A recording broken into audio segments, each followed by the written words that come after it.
अस्सलाम वालेकुम। CP fund के हवाले से एम्प्लॉइज़ के 2 क्वेश्चन थे, एक अपडेट प्रोफाइल के हवाले से था और दूसरा ज़कात एग्ज़म्पशन। तो हमने कमिटमेंट किया था कि पीर के दिन इसको हम सॉल्व करेंगे, तो इसको हमने सॉल्व कर दिया है। इसका हम डेमो दे देते हैं, आप इनको समझिए। अगर आप इसको समझते नहीं है तो फिर आपके लिए मुश्किल हो जाएगा, तो इसको ज़रूर समझिए।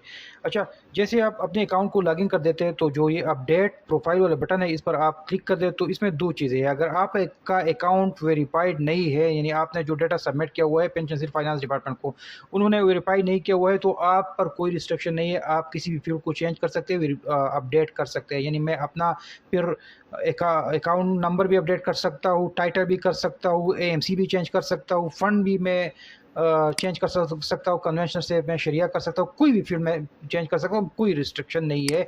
लेकिन अगर आपका स्टेटस वेरीफाइड है, यानी पेंशन सेल ने आपके डेटा को वेरीफाई किया हुआ है और अब आपको वेरीफाइड नज़र आ रहा है, तो फिर आपके लिए एक चीज़ है। जैसे ही आप अपडेट प्रोफाइल पर क्लिक करोगे तो एक फॉर्म ओपन हो जाएगा।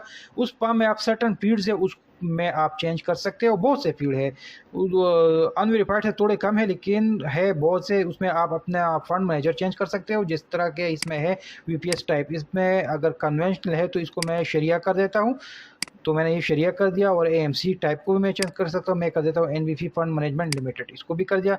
अच्छा, इसमें एक चीज़ है कि आपका ओल्ड पेन, जैसे आप अप्लाई चेंज करोगे तो ये आपको कहेगा कि आपका ओल्ड उड़ गया, अब आपने पासवर्ड जो है वो न्यू रखना है।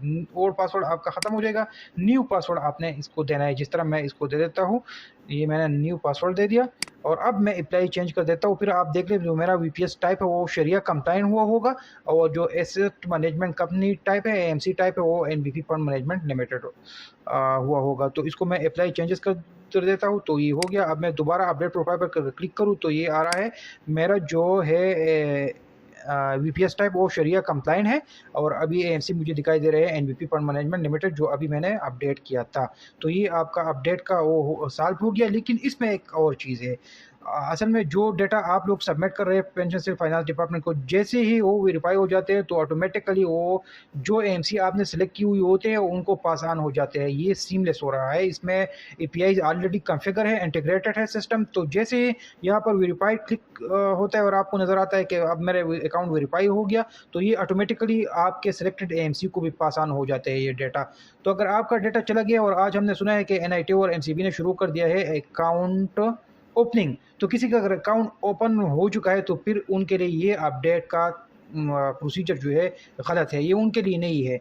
मतलब अगर आपका अकाउंट ओपन हो गया है तो प्रॉपर्ली आप फिर वीपीएस स्कीम पर आ गए हो, तो आपके लिए फिर अब एएमसी चेंज करना और फंड चेंज करना और जो भी अपडेट करना है वो एएमसी के साथ करना है। और उसके अपने फॉर्म्स हैं, वहाँ पर भी हमारी कंसल्टेशन उनके साथ हो रहे हैं एएमसी के साथ, कि उसको हम किस तरह डिजिटाइज कर सकते हैं ताकि आपके लिए उसमें भी आसानी हो। जिस तरह ये पोर्टल हम ने बनाया हुआ है आपके लिए आसानी, उसके लिए भी है ये कंसल्टेशन चल रही है। लेकिन आप ये अपडेट जो है ना वो 2 केसेस में कर सकते हैं। अगर आपका डेटा अनवेरिफाइड है उसमें कर सकते हैं, अगर वेरिफाइड है लेकिन एएमसी के साथ आपका अकाउंट ओपन नहीं है, फिर मैं कैटेगोरिकली कह देता हूँ। अगर एएमसी के साथ आपका अकाउंट ओपन हो चुका है तो फिर ये प्रोसीजर आपके लिए नहीं है। आप ये अपडेट करोगे भी तो अगर आपको यहाँ पर नज़र आ भी गया तो ये गलत है। फिर आपको वो तरीक़ा अपनाना पड़ेगा जो एएमसी के साथ हम डिस्कस करके आपको फिर कम्युनिकेट कर देंगे। तो ये एक हो गया।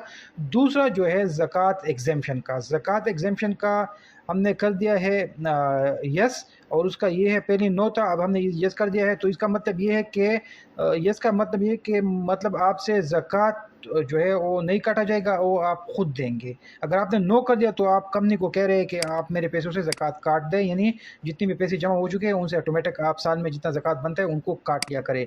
लेकिन अगर आपने यस कर दिया, जो बाय डिफ़ॉल्ट हमने यस रखा हुआ है, तो फिर कंपनी आपके पैसों से ज़कात नहीं काटेगी, फिर आपने खुद देना है। और वैसे होता भी करंट अकाउंट में, जैसे हम बैंक में जाते हैं तो वहाँ पर क्या होता है, हमसे ज़कात नहीं कटते ना, हम खुद दिया करते हैं।